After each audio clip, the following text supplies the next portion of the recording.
हाँ जी बेटा, page number 362 पे देखें लॉ ऑफ साइंस।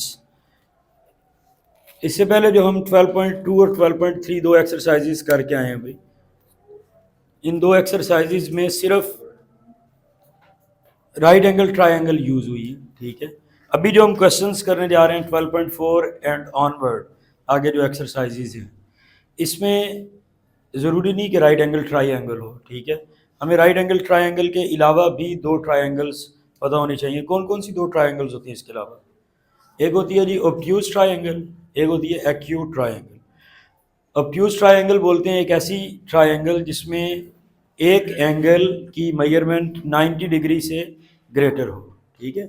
और एक्यूट ट्रायंगल कौन सी होती है? जिसमें ऑल थ्री एंगल्स, तीनों के तीनों एंगल्स इंडिविजुअली अलग अलग 90 डिग्री से लेस हो। यानी एक एंगल फॉर एग्जांपल 40 डिग्री, दूसरा 70 डिग्री, 40 प्लस 70 कितना हुआ? 110। तो तीसरा एंगल हुआ 80 डिग्री, ठीक है। 40, 70 और 80 तीनों एंगल्स इंडिविजुअली 90 डिग्री से कंपेयर करें तो हर एक एंगल की मेजरमेंट 90 डिग्री से लेस है। ऐसी ट्रायंगल को क्या बोलते हैं? एक्यूट ट्रायंगल, ठीक है। राइट एंगल ट्रायंगल क्या? जिसमें एक एंगल एग्जैक्टली 90 डिग्री का हो। एक्यूट ट्रायंगल जिसमें measurement of all three angles individually 90 degree less, 90 degree से लेस हो, ठीक है। हर एक एंगल की मेजरमेंट इंडिविजुअली 90 डिग्री से लेस हो। ऑब्ट्यूज ट्रायंगल क्या होती है? जिसमें एक एंगल की मेजरमेंट 90 डिग्री से अबव हो, 90 डिग्री से ज़्यादा हो, सही है। अब ये जो लॉ ऑफ साइंस या लॉ ऑफ कोसाइंस हम लोग प्रूव करेंगे, ये बुक पे डायग्राम बनी हुई है पेज नंबर 362 पे। इसमें देखें पॉइंट ए उसको ओरिजिन पे लिया गया और उस पे जो ट्रायंगल बनी हुई है ये एक्यूट, ऑब्ट्यूज या राइट एंगल, कौन सी ट्रायंगल है? ऑब्ट्यूज। वेरी गुड भाई, ठीक है। क्योंकि ये एंगल 90 डिग्री से ज़्यादा है। बिल्कुल स्ट्रेट हो तो वो 90 डिग्री होना था, ऐसे परपेंडिकुलर होने की वजह से। लेकिन जो बुक में डायग्राम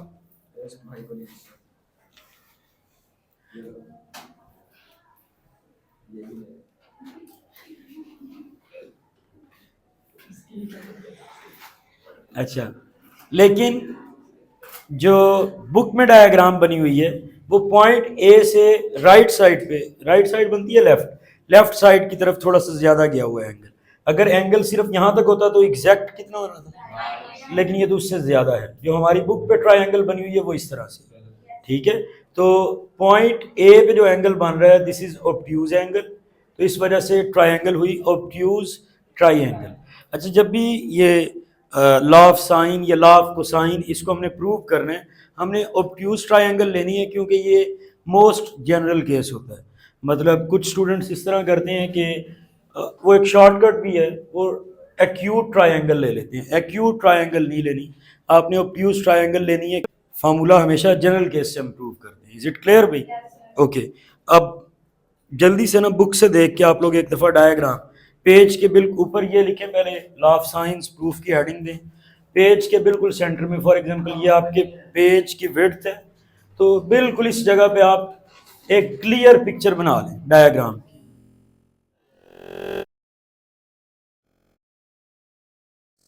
स्टूडेंट्स इधर देखें बेटा,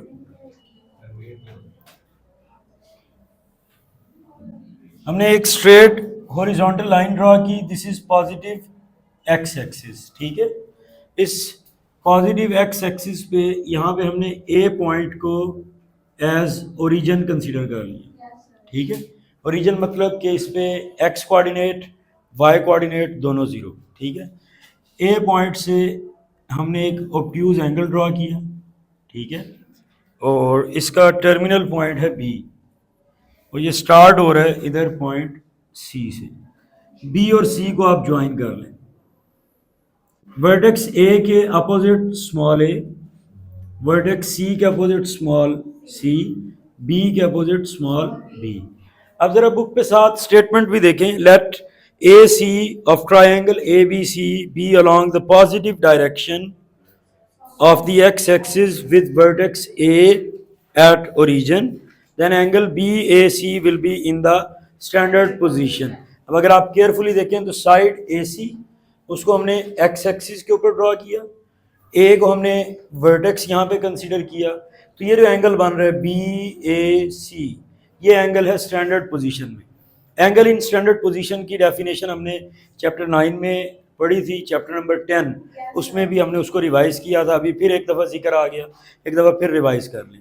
कोई भी दो रेज जब एक पॉइंट पे मिलती हैं तो उनके दरमियान ये जो सर्कुलर डिस्टेंस है, ये जो एंगुलर डिस्टेंस है, ये उसका एंगल कहलाता है।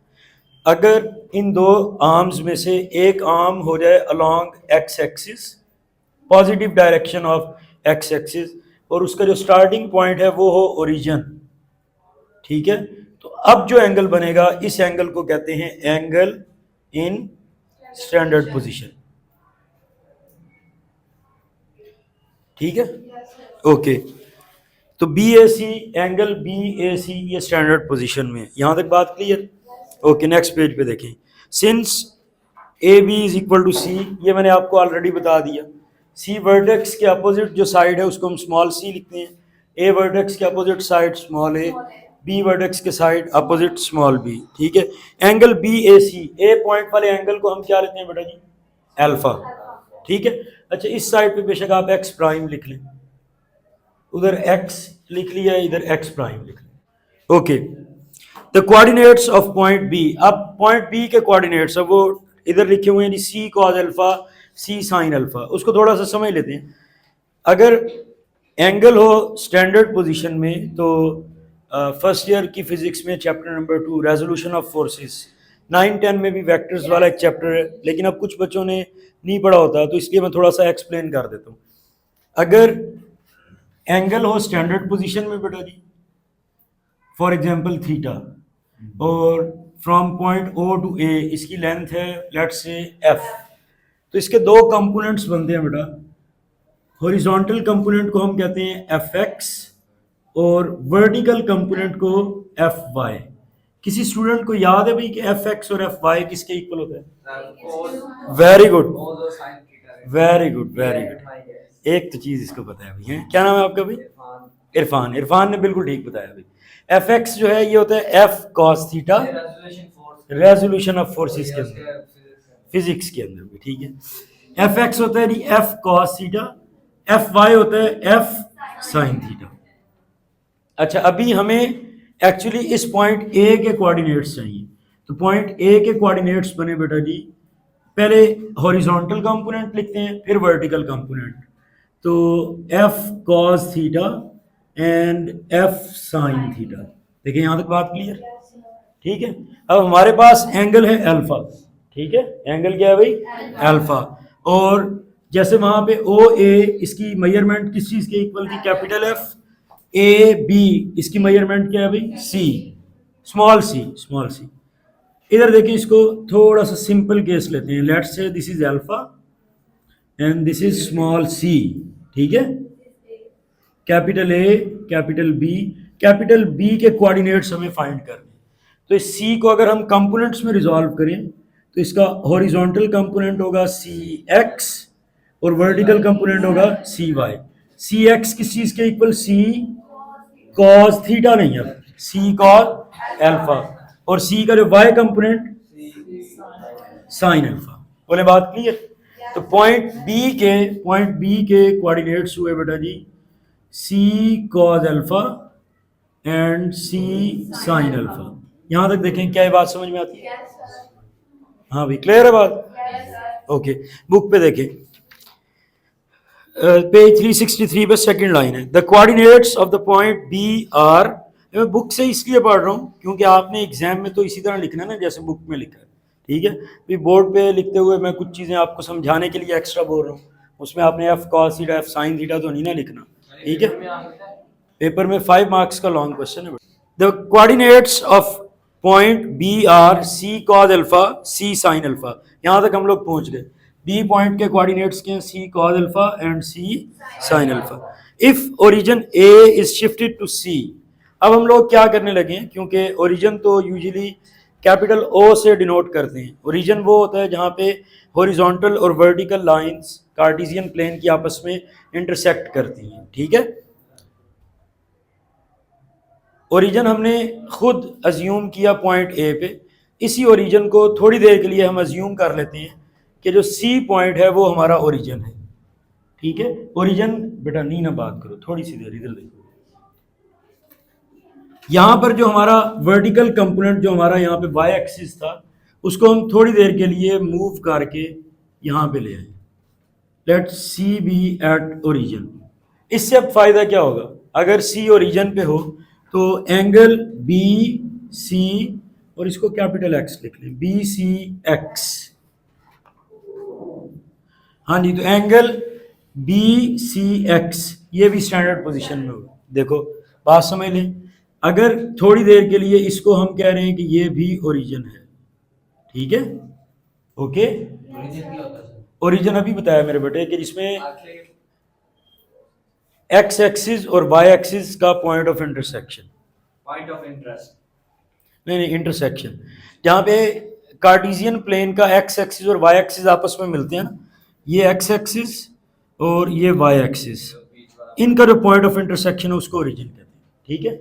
तो हमने अपने वाई एक्सिस को यहाँ से पिक किया, थोड़ी देर के लिए उसको इधर मूव किया, ठीक है। तो ऐसी सूरत में ये जो एंगल बनेगा, ये एंगल भी होगा स्टैंडर्ड पोजीशन। क्यों स्टैंडर्ड पोजीशन में, उसकी डेफिनेशन यहाँ पे है भाई। स्टैंडर्ड पोजीशन होने के लिए एंगल इन स्टैंडर्ड पोजीशन दो कंडीशंस है। एक तो ये है कि उसका वन ऑफ द आर्म, दो में से एक जो आर्म है वो अलोंग एक्स एक्सिस हो, तो ये अलोंग एक्स एक्सिस आ रहा है पॉजिटिव डायरेक्शन। सेकंड कंडीशन क्या थी भाई, कि सेकंड कंडीशन बेटा ये है कि उसका जो स्टार्टिंग पॉइंट है वो क्या होना चाहिए, ओरिजिन। तो हमने ओरिजिन था नहीं, लेकिन ओरिजिन फर्ज कर दिया, ठीक है, ओके। अब एक मिनट इधर देखिए, किसी भी ट्राइंगल की जो एंगल नोटेशन है वो भी देख लें, A B and C, A alpha B beta, C वाले एंगल को हम क्या बोलते हैं, गैमा। तो इसका मतलब ये एंगल है गैमा। एक थोड़ी सी एग्जांपल देखें, लेट से ये एंगल है 30 डिग्री, तो ये आउटसाइड एक्सटीरियर एंगल, इसकी मेजरमेंट क्या होगी, हाँ जी very good, 180 minus, very good, 180 minus 30, ठीक है। क्योंकि एक स्ट्रेट लाइन पे एक पॉइंट के अबाउट जो एंगल है वो कितना होता है, 180 डिग्री। ऐसे स्ट्रेट लाइन एंगल क्या होता है, 180 डिग्री। उसमें से अगर इस साइड 30 है तो एक्सटीरियर एंगल बना 180 minus 30, okay okay okay okay. अब ये एंगल है भाई गैमा, तो एक्सटीरियर एंगल क्या बना 180, तो ये वाला एंगल बना 180 माइनस गैमा। यहां तक बात क्लियर, ओके। अब हमारे पास एक एंगल आ गया है स्टैंडर्ड पोजीशन में, और उसके साथ जो उसकी टर्मिनल साइड है उसकी भी लेंथ है हमारे पास स्मॉल ए, और उसका एंगल 180 माइनस गैमा, ठीक है। तो अगर हम इसको कंपोनेंट्स में रिजॉल्व करें, लेट से ये आ गया वाई एक्सिस, ये एक्स एक्सिस, ओके। अगर हम इसको कंपोनेंट्स में रिजॉल्व करते हैं तो दो कंपोनेंट्स बेटा जी, हॉरिजॉन्टल कंपोनेंट क्या होगा ए एक्स, वर्टिकल कंपोनेंट क्या होगा ए वाई। ए एक्स की वैल्यू होगी ए कॉस 180 माइनस गैमा, और वर्टिकल कंपोनेंट क्या होगा A sine 180 minus gamma, okay. Starting point C, terminal point B, तो बी के कोऑर्डिनेट्स क्या बने, बी के कोऑर्डिनेट्स क्या बने जी बेटा, A cos 180 minus gamma and A sine 180 minus gamma. तो उस पॉइंट के जो कोऑर्डिनेट्स हैं वो बेसिकली उसके हॉरिजॉन्टल और वर्टिकल कंपोनेंट की वैल्यू होती है, सही है। अपनी एक्चुअल डायग्राम में देखें, एक्चुअल डायग्राम में ये साइड है जी, इस साइड की लेंथ क्या है जी बेटा, स्मॉल ए, कितनी है भाई, और इस साइड का जो एंगल है वो क्या है भाई 180 माइनस गैमा। तो फिर अब इस के हिसाब से, इस एंगल के हिसाब से इस पॉइंट बी के जो अपडेटेड कोऑर्डिनेट्स हैं वो क्या बने बेटा जी, A cos 180 minus alpha gamma and A sine 180 minus gamma. यहां तक देखें बात क्लियर। अब इसमें थोड़े से और कॉन्सेप्ट की बात, नहीं आपने जाना है मैडम, आज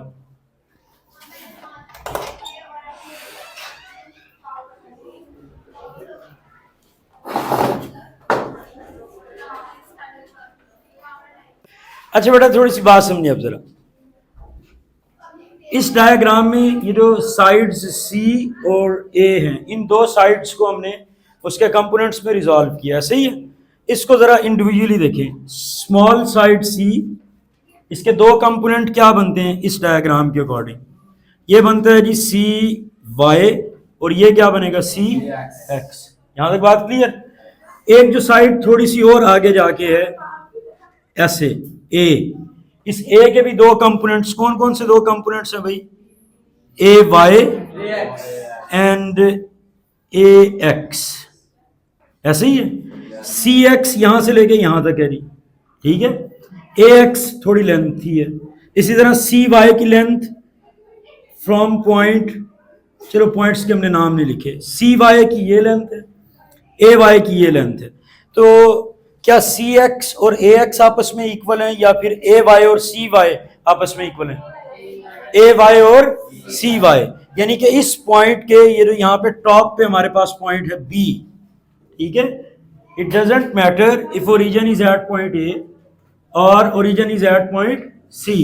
ओरिजिन ए पॉइंट पे है, ये ओरिजिन को हम मूव करके सी पॉइंट पे ले जाएं, इन बोथ केसेस जो वाई कंपोनेंट है, फॉर एग्जांपल सी वाई की वैल्यू 10 आई ना, तो ए वाई की भी वैल्यू सॉल्व होके किसके इक्वल आएगी? 10। वर्टिकल कंपोनेंट चेंज नहीं हुआ।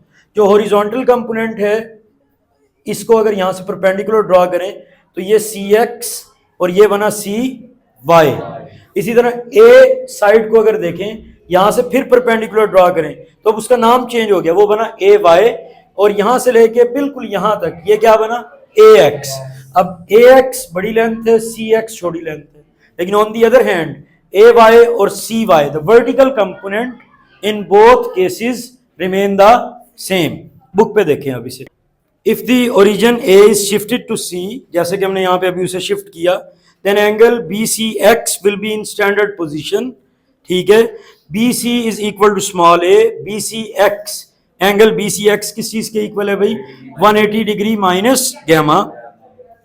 The coordinates of B, B point के कोऑर्डिनेट्स जैसे हमने अभी फाइंड किए, a cos 180 minus gamma, a cos 180 minus gamma and a sin 180 minus gamma, ठीक है। इन बोथ दी केसेस, दोनों केसेस में the y coordinate of b remains the same, उसमें y कोऑर्डिनेट सेम रहता है। ये बात समझ आ गई?